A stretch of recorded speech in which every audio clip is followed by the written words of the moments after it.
Depuis 5 ans, l'association Anime en Vie à la Garnache propose des ateliers d'éveil à destination des personnes fragiles. Leur particularité, c'est que les animaux sont au cœur de cet accompagnement. On appelle ça la médiation animale. Et c'est le sujet de notre émission. Bienvenue dans l'Air de rien.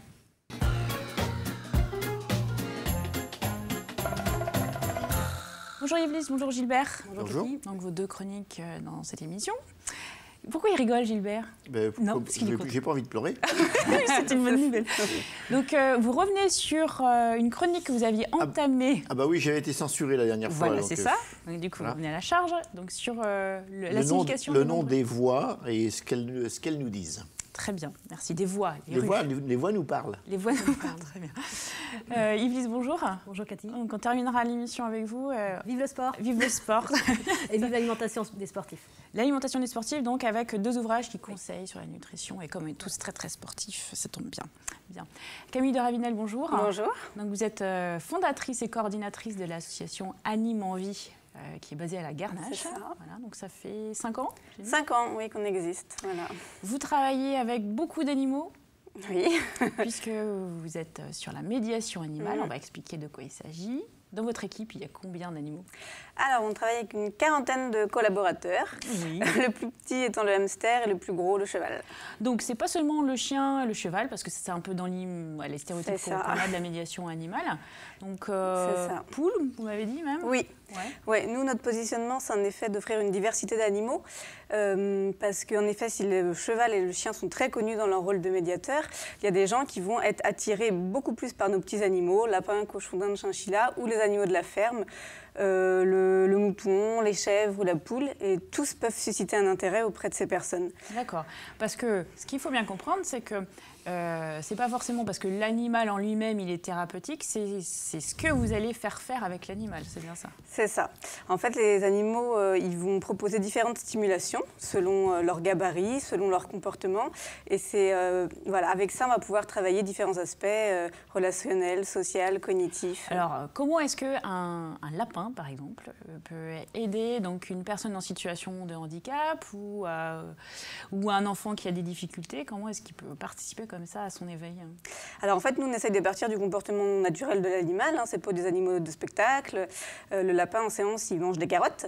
Oui. Mais le chien, il joue à la balle. Oui. Mais pour manger des carottes, il va peut-être falloir découper les carottes, lui préparer un petit plat, d'abord aller le chercher, lui dire bonjour, se rappeler comment il s'appelle. Donc, en fait, c'est tout ce qu'on peut faire autour de ces activités qui nous permettent, nous, de travailler des objectifs précis pour les personnes. Donc, l'animal est prétexte à faire des jeux. Un petit peu. L'animal est prétexte. C'est vrai qu'en lui-même, il va apaiser ou stimuler la personne, mais nous, on voit bien au-delà de juste la rencontre. Hein, on vise des objectifs très précis avec les équipes éducatives. Alors, c'est des animaux un peu à part. Ils ont tous eu une formation, un accompagnement ou... Alors, je ne sais pas si le lapin peut être coaché. C'est ça. Mais... Alors, en tout cas, ils sont tous habitués à leur travail. Les chiens sont mis en situation depuis tout petit. On est aidé par des professionnels, des comportementalistes canins quand on a des soucis. Il y en a certains qui ont suivi vraiment un stage de chien médiateur. Les petits animaux, voilà, on dit qu'ils sont mis en situation pour qu'ils ne connaissent aucun stress. Parce que c'est vraiment pas notre but. Hein. Et voilà, évidemment, nos lapins ne sont pas dressés, mais habitués. Habitués. Alors, Yvelis, vous avez assisté à une séance donc, sur le site d'Anime en Vie, donc à la Boursaudière, le village à la Garnache, puisque vous pouvez accueillir des groupes comme vous déplacer en établissement. C'est ça. Alors, avant d'expliquer cette partie-là, quel ressenti vous avez eu? C'était ce que vous imaginiez de la médiation animale en allant... Alors, moi, c'est vrai que j'ai découvert, en plus, c'était une médiation animale avec des chevaux, un cheval, un poney et des ânes. Et c'est vrai que on voit qu'il y a un véritable investissement de la part déjà de l'animatrice, qui, à l'œil surtout quand même. Hein, le groupe était constitué donc de 8 adultes. Donc il faut leur proposer l'activité. Alors on va prendre chacun sa petite caisse avec les brosses pour brosser, caresser l'âne, le cheval. Et à la fois, il faut faire attention à où l'adulte va passer, cette personne va passer, qu'il ne passe pas derrière l'âne parce que ça peut être dangereux quand même. Malgré tout, un âne n'aime pas qu'on passe derrière lui. Donc, elle a toujours un petit œil. Attention, Lucette, ne passez pas là. Bernard, attention, faites attention. Et une séance, elle dure 1 heure normalement? Alors, ça dépend un petit peu des publics et de leur capacité d'attention. Mais avec les équidés, on est sur 1h30 minimum. C'est bien, parce que c'est trop peu. Voilà, 1 heure pour aller les chercher au pré, prendre connaissance, faire un petit parcours moteur. Donc voilà, mais par exemple, quand on se déplace en EHPAD, on peut être sur 1 heure, parce qu'au-delà, ça leur demande beaucoup aussi. Alors quand vous intervenez... Pardon Gilbert, oui.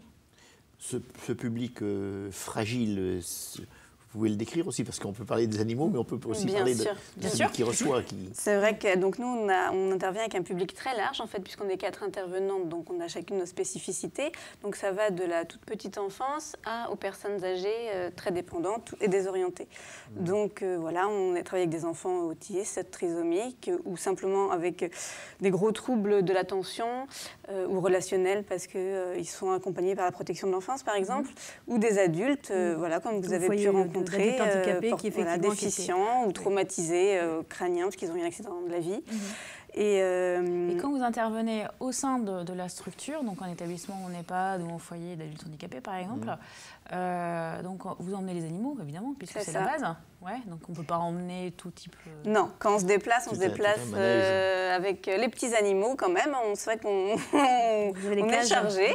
Oui. Et souvent les chiens, il nous arrivait d'aller avec les petites chèvres, mais c'est vrai que quand les groupes viennent sur place, alors c'est pas tout le monde parce qu'on accompagne des groupes trop dépendants, hein, mais il y en a beaucoup qui préfèrent que venir parce que comme ça le public sort de l'établissement, on travaille d'autres repères et on a d'autres animaux, et puis c'est un contexte, nous on est, c'est vrai, un peu perdu en campagne, mais c'est aussi l'idée, c'est que quand on arrive là, on est coupé de tout. Et du coup... Et comment vous déterminez, ou comment se détermine le fait que ce soit tel ou tel animal qui soit plus, je dirais, en communication avec la personne C'est ça. Donc, alors c'est vrai que nous, on n'est pas du tout dans la personne autiste, c'est le chien. Voilà. Oui, c'est ça. On se laisse le temps de voir. C'est pour ça que dans nos séances, il y a toujours plusieurs animaux, enfin un temps pour chaque animal, parce que une personne... il va se découvrir des choses, on va peut-être penser qu'on nous a dit, ou le référent pense que lui c'est les chiens, et ben non, c'est avec l'âne que ça va s'apaiser, voilà. Donc à la base, on ne définit rien, on laisse le temps de voir ce qui se passe, quoi.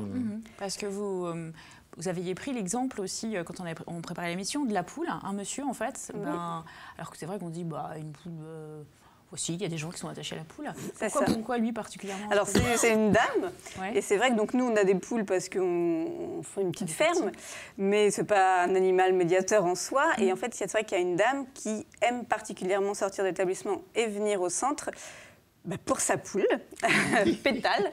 Et c'est une dame qui peut avoir très froid, qui peut avoir du mal à se bouger, etc. Mais si on lui dit, allez, on va nourrir Pétale, ça la motive, elle marche, elle va aller chercher le seau, elle va la prendre dans ses bras. Donc pourquoi pas? Si la poule peut lui permettre de travailler ça, il n'y a aucun souci pour nous, du moment que la poule n'est pas forcée, obligée, il n'y a pas de stress pour elle, quoi. On va revenir sur ça. On donne la parole à Gilbert pour arpenter les rues et les voies des rues, les rues des voies. Absolument.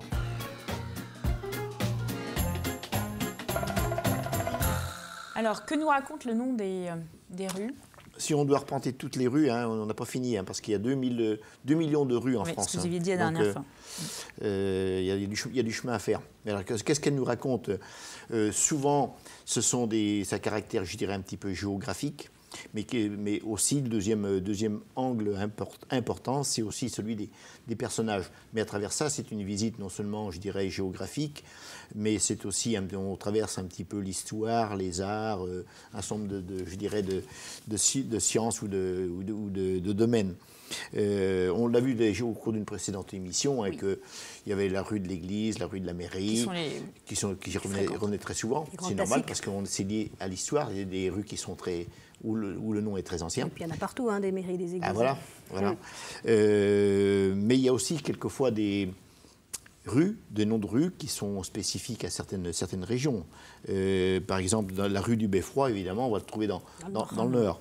Si on parle du Bordelais, il y a des noms de rues de Caf, par exemple. Il y a plus de chances qu'on trouve ça dans le Bordelais ou en Bourgogne qu'en Bretagne. Et puis après, il y a l'influence des personnalités locales. Si Jean de La Fontaine, c'est dans la région de la Champagne. Poincaré, c'est la Meuse. Le maréchal Leclerc, c'est la Somme. Robert Schumann, c'est la Moselle. Et puis bien sûr, pour la Vendée, Clémenceau. C'est Clémenceau. Alors, et de l'autre. Il y en a beaucoup moins de noms de rues. Il est expert du sujet. Alors après, ça indique aussi quelquefois des destinations, la rue de la Gare, la rue de Bordeaux, la rue de, etc. On trouve ça aussi en Vendée. Hein. C'est relatif parfois à un événement, à une date. Oui. Le 8 mai, enfin, la rue du 11 novembre. Mais les rues aussi peuvent changer dans le temps, en fonction justement des évolutions, je dirais, politiques. On a la rue Allende à La Roche qui ne s'appelait pas comme ça, je ne me souviens plus comment elle s'appelait. Ça a dû changer il y a une trentaine d'années. À Paris aussi, les Tuileries, c'était pour une partie nommé le quai François Mitterrand, pour une partie. Oui, pas abusé non plus. Non. Et alors, c'est lié parfois aussi à des personnages historiques. Hein. Plus récemment, donc, par exemple, Mandela, Martin Luther King, etc. Oui, et puis d'autres qu'on préfère après effacer. Et qu'on efface. Et ça véhicule aussi des valeurs, parce que certaines villes, par exemple, veulent mettre en évidence soit des qualités urbanistiques de la ville, ou encore mettre en évidence des héros de la ville ou des saints, etc. quoi. Bon, alors, après, il y a aussi des noms qui sont carrément insolites ou curieux. J'en ai relevé un certain nombre. Ah, c'est vrai? Ouais. Ah bah oui, si je vais énumérer tout, hein, la rue du queue de la vache, du queue de vache à Amiens, la rue des merdes de chiens, je m'excuse. C'est pas vrai. Mais si, à Mortagne, c'est dur à porter. Hein. Mortagne-sur-Gironde. Mortagne-sur-Gironde, oui. En Charente-Maritime. En Charente-Maritime, c'est pas en Vendée. Non, moi je pense qu'on l'aurait su. On reste là-dessus? Non, on l'aurait su. Ah oui. On reste là-dessus.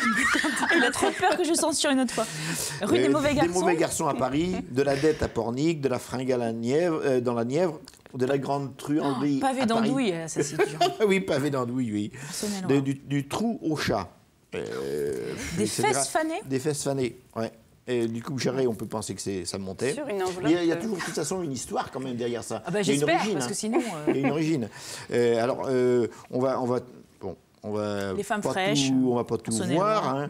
Il y a des fois des côtés un petit peu insolites du fait qu'à un angle de rue, on a des choses qui se contredisent ou au contraire qui se juxtaposent. Par exemple, la rue de Bonnefoy et la rue de l'Humilité.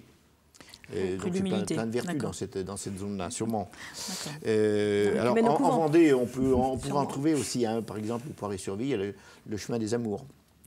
Oui. Si je ne me trompe pas, entre Talmont et Luçon, mais là c'est un village, hein, mais il y a une pancarte dans un village qui annonce l'entrée d'un village où c'est Matignon-la Porcherie. Oui, d'accord. Il y a aussi parfois des circonstances. Bon. Très bien. Alors, 2 millions de noms de rues en France. Voilà. Ok. Très bien. Merci Gilbert. On regardera un peu plus près les pancartes près de chez nous. Et puis la prochaine fois, pourquoi les noms des lotissements Non, parce que je trouve ça aussi des fois. Non, des lotissements, puis c'est vrai que maintenant, dans les nouveaux lotissements, on a beaucoup utilisé les noms de plantes, de fleurs, oui, etc. c'est ça. C'est consensuel. Ok. Merci Gilbert. On revient avec vous, Camille de Ravinel, sur l'association Animes en Vie de la Garnache, donc sur la médiation animale. Donc on disait que finalement, beaucoup d'animaux peuvent se prêter à la médiation animale. Tout dépend de l'intention et du travail qu'on fait avec et quel est le prétexte. Est-ce qu'il y a des gens aussi pour qui l'animal fait peur ?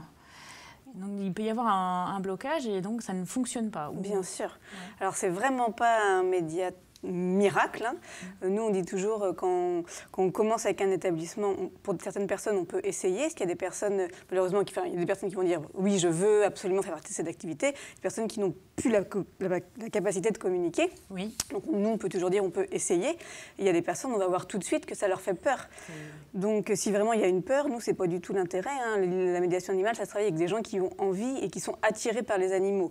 On n'est pas psychologue comportementaliste, on n'est pas là pour faire passer une peur à une personne, c'est pas l'idée. Par contre, il y a des gens au début qui vont pas forcément être intéressés ou qui ont peur, mais parce qu'ils ne connaissent pas. Hein. Par exemple, des personnes avec des troubles TSA, donc de l'autisme, tout ce qui est nouveau peut être compliqué. Donc, des fois, on se laisse le temps aussi. Et au bout de quelques séances, on voit des très, très belles choses. Donc voilà, il n'y a pas de choses arrêtées comme ça. La plus grande qualité, c'est vraiment d'observer ce qui se passe et puis après, de discuter surtout avec les équipes parce que c'est quand même eux qui connaissent très, très bien les personnes qu'ils accompagnent. Vous me racontiez qu'il y avait des effets surprenants, par exemple avec un petit enfant, un petit garçon qui... parce que le chien avait pris sa douche, cet enfant qui était assez réfractaire à rentrer en salle de bain, avait accepté finalement lui aussi de passer à la douche. Et c'était un écho qui avait été rapporté par C'était un des objectifs de ce programme, c'est de travailler sur l'hygiène et l'image de soi. Donc nous, on travaille en miroir et donc on s'est beaucoup occupé du chien, de brosser le chien, de laver le chien, etc., sans se focaliser sur le problème de l'enfant.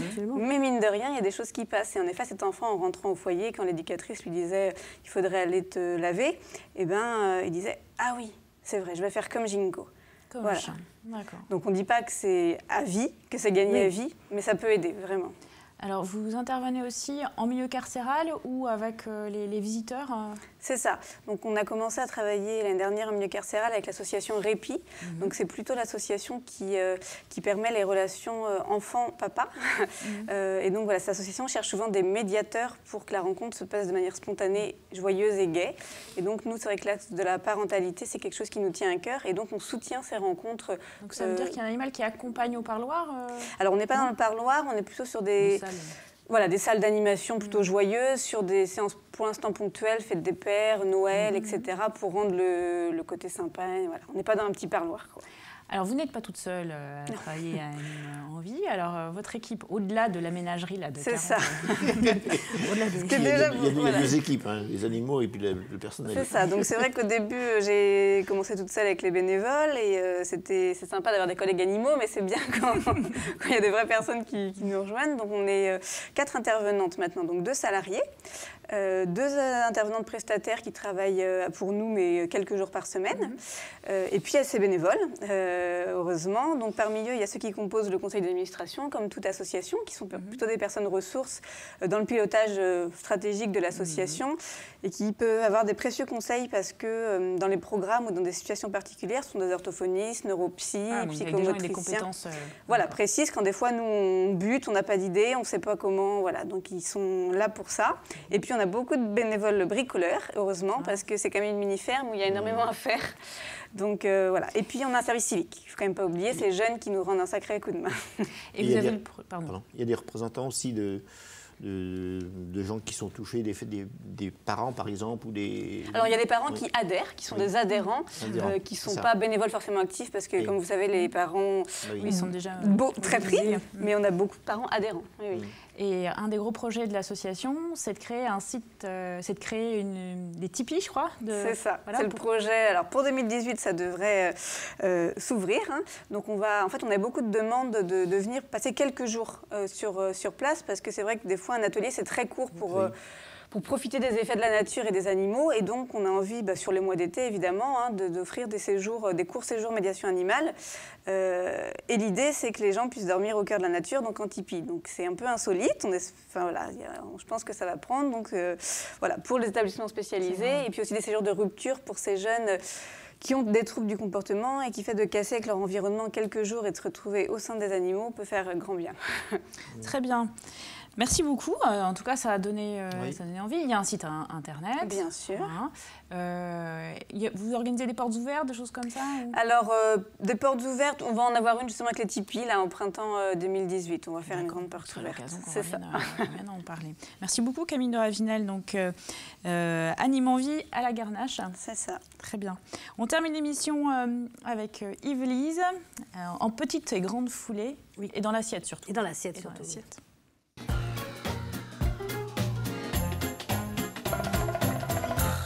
Deux livres qui conseillent les sportifs, enfin pas forcément les très grands sportifs, peut-être les gens qui... Alors, et sportifs professionnels et sportifs amateurs. Hein. Le premier s'adresse vraiment à l'athlète. Donc c'est un livre qui a été rédigé par Stéphanie Scherling, qui est alors nutritionniste, qui propose un programme nutritionnel complet pour tout sportif, y compris donc les amateurs. Mais on a de plus en plus autour de nous de gens qui se piquent de courir, de faire des marathons ou voir simplement des petits jogging, ou ce qu'on appelle aujourd'hui le running régulier. Donc comment être plus performant Et bien même, j'allais dire, même un randonneur, un bon marcheur trouverait aussi des sources d'inspiration dans cet ouvrage. Donc elle s'est adressée, donc c'est une diététicienne qui en fait est diététicienne de l'équipe olympique de Belgique. Ah, voilà, mais il n'y a pas que des frites. Mais il n'y a pas, surtout pas de frites. Surtout pas de frites. Toast de pain complet à la banane, au cacahuète, au chocolat. Oui, mais regardez, pour quel jour c'est pour l'entraînement léger. Ah oui, non, mais c'est pas toujours light. Hein. Ah bon oui, il faut être sportif, quoi. Faut être sportif. Ah, justement, il faut éliminer, quoi. C'est ce qu'elle dit. Elle dit, il est important d'assimiler les bons nutriments. Donc, comment les choisir, comment les repérer, ceux qui seront utiles. Alors, éviter les mauvaises graisses et les mauvais sucres, mais il en faut quand même, il en faut un peu, il faut choisir les bons. Hein. Donc, pour que l'organisme soit performant au moment de l'effort, au moment justement de l'épreuve, hein, que ce soit un marathon, une randonnée de quelques... Vous avez fait la marche au Dax, hein, vous savez qu'il faut ravitailler et approvisionner le corps en permanence, surtout l'hydrater, et après, voilà. Donc voilà, elle donne beaucoup de conseils. Moi, je trouve que c'est intéressant aussi pour les nageurs et les cyclistes, parce que je pense qu'il y a aussi des choses à puiser. Puis les recettes ne sont pas compliquées. Les recettes ne sont pas compliquées, honnêtement. Alors, elle les partage d'ailleurs, les recettes. Hein. C'est vraiment... elle dit la diète, parce qu'en fait, la diète, c'est le régime. Hein. Aujourd'hui, diète, régime, c'est plus ou moins la même chose. C'est pas pour vous mettre à la diète. C'est pas forcément se restreindre. C'est pas du tout se restreindre. C'est plutôt étudier avec les jours de repos, les jours où vous ne faites pas d'activité sportive, les jours où vous avez un entraînement léger, les jours d'entraînement un peu plus intensif, et puis les jours de compétition. Hein, pour être il y a vraiment, quelques témoignages aussi, je crois. Il y a quelques témoignages, oui, effectivement, de sportifs de tous âges en plus, ce qui est intéressant. Et c'est pour ça que je vous disais les cyclistes aussi, puisqu'en fait, il y a un ancien cycliste qui témoigne dans cet ouvrage.